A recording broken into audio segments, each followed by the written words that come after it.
Martin O'Neill just confirmed what we all suspected about Celtic's recruitment. The Green Brigade have displayed a boycott banner outside Celtic Park, and we've got major updates on the Europa League squad deadline. Plus, Celtic are set for an unexpected cash windfall, and last night's Aberdeen match was called off hours before kickoff. It's been a dramatic 24 hours at Paradise.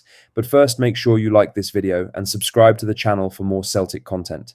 Martin O'Neill has big decisions to make before Celtic even kick a ball in the Europa League playoffs, and some players will be left disappointed come tonight's deadline. The squad submission deadline for the playoff round is approaching fast, and the Celtic manager is tight on space. Stuttgart await later this month with a place in the last 16 on the line, and Porto already awaits the winner. Celtic are permitted a 25-man list and can add up to 3 new eligible players after the league phase. January brought 5 loan arrivals in Julian Araujo, Thomas Kvankara, Junior Adamu, Joel Mvuka and Benjamin Arthur. The maths does not work cleanly. At least 2 of those players will be watching from the stands in Europe. There is no creative way around it. Someone has to miss out. This is even before the potential arrival of Alex Oxlade-Chamberlain. The former Premier League star is a free agent and has been training with his former side Arsenal, with fresh talks with Celtic taking place. O'Neill has already burned one of his administrative moves. In November, Celtic used the UEFA injury replacement provision to remove Cameron Carter-Vickers and register Callum Osmond. Both are now sidelined through injury, which leaves that slot open again and almost certainly earmarked for one of the January signings. The right-back position looks like a pressure point. Alistair Johnston has barely featured due to a persistent hamstring issue, and while there is hope of a March return, European football does not wait. Julian Araujo arrives as a natural replacement and has slotted in comfortably at the back. Johnny Kenny's loan move to Bolton Wanderers has also helped ease the squeeze. His departure frees another place, bringing Adamu and Mvuka firmly into the conversation. Both offer different profiles, both arrive to play, and both will want to be involved.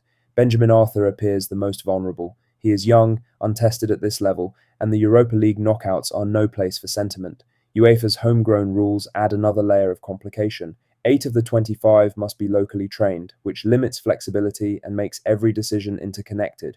Drop 1 player and 3 others suddenly matter more. This is not about prestige or optics. It is about who Celtic believe can actually contribute against Stuttgart over 2 legs. O'Neill has built enough credit to make tough calls, but these in particular will be scrutinised. Now for the main story, as Celtic are set for a timely and largely unexpected cash boost following Oh Haeon-gyu's move from Genk to Besiktas. The South Korean striker has agreed terms with the Istanbul club after they struck a £13 million deal with Genk, with the Turkish transfer window still open until tomorrow, the 6th of February. That deal triggers a sell-on clause Celtic quietly inserted when they sold O to the Belgian side 18 months ago, with the Hoops due around £2 million as a result. It is money that was not budgeted for and arrives without Celtic lifting a finger. O left Glasgow in a £3.5 million move after finding opportunities limited, but his time in Belgium has restored his momentum. He has scored 10 goals in 32 appearances this season and caught the attention of clubs operating at a higher financial level. Celtic could have been looking at double that windfall only months ago. Stuttgart agreed a £26 million fee to take O in the last window, which would have pushed Celtic's return closer to £4 million. That move collapsed at medical stage. Stuttgart raised concerns over O's knee and subsequently pulled the plug on the deal. The transfer fee reported shocked Celtic fans given his subpar role under Ange Postecoglou, but his form since departing Glasgow shows his ability was always there. Besiktas have not shared those doubts. With their window extended beyond the major European leagues, they have moved quickly to secure the deal and bring O to Turkey. For Celtic, it is a reminder of the value in structuring outgoing deals properly. Sell-on clauses rarely grab headlines when players leave, but this one has paid off handsomely without any risk attached. Oh, and Besiktas have clearly not got the not another penny memo, but the cash injection will certainly be a welcome sight for the club's hierarchy. In other news, the Green Brigade gathered outside Celtic Park on Wednesday night to display a banner that had been prepared for Celtic's scheduled trip to Aberdeen. The game never happened. A 4 p.m. pitch inspection at Pittodrie led to a late postponement because of a waterlogged area of the pitch, leaving hundreds of travelling Celtic supporters with nothing but frustration for their efforts, though the message still went out. Standing on the Celtic way, the group made clear their backing for a supporter boycott of Saturday's Scottish Cup tie against Dundee at Celtic Park. The banner had been intended for the Aberdeen match, but the timing of the postponement only sharpened the point. The call to stay away this weekend has been gaining momentum over the past few days. Earlier this week, the Celtic Fans Collective confirmed that an overwhelming majority of supporters' club representatives, organised fan groups, and independent supporters backed non-attendance as a form of protest. The collective acknowledged the decision would be difficult and emotional for many fans. They also stressed that the strength of the action depends on participation. The protest comes due to a variety of reasons, including the club's activity in the January transfer window, the Green Brigade remaining banned from Celtic Park, and fan media continuing to be excluded from media events. The North Curve took to X to highlight the latest protest, with their post reading "Boycott versus Dundee." A banner intended for Aberdeen is instead displayed outside Celtic Park after tonight's match was postponed. Wednesday night's gathering was not about noise or numbers, it was about visibility. In other news, Celtic's away tie with Aberdeen on Wednesday evening has been postponed due to torrential rain and the cumulative effect over the past few weeks on the pitch. Aberdeen confirmed they raised concerns to the SPFL earlier in the day, and a pitch inspection went ahead at 4 p.m.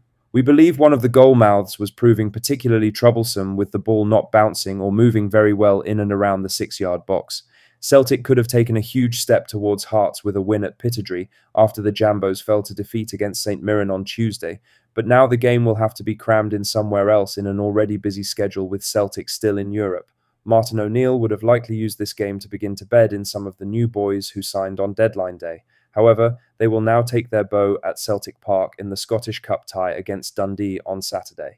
That game, however, could see swathes of the Celtic support missing. The Celtic Fan Collective called for a boycott of the game. The group, who have already confirmed a merchandise boycott over the running of the club back in September, has taken this action after another farcical transfer window. There was no real plan from Celtic in the January window, other than contact agents and clubs, and hope there was someone they could bring in for positions which needed strengthened. Lastly, Celtic manager Martin O'Neill always gives an honest account of his thoughts when put in front of a camera. Some managers go for spin. Martin is much more simple. His comments this week about not being convinced by Celtic's recruitment will ring true to many supporters after a sit-down with Sky Sports. The interview, conducted with his former striker Chris Sutton, was originally scheduled to air on Sky Sports before Celtic's trip to Pittodrie to face Aberdeen tonight. After the match was postponed, the full chat instead found its way onto Sky Sports' YouTube channel, and buried within it was a passage that many supporters will cling to. Because without raising his voice or throwing accusations around, O'Neill effectively admitted Celtic's recruitment process was not to a standard befitting the club. Asked whether things changed after Paul Tisdale's departure and whether there was a lack of proper planning behind the scenes, the Celtic manager did not dodge the question. Sitting across from someone he knows well in Sutton, the tone felt conversational, almost relaxed, and that is perhaps why the answer came out so candid. That's all the latest Celtic news for today. Make sure to hit that like button, subscribe if you haven't already, and drop a comment below with your thoughts. I'll see you in the next one. Hail, hail.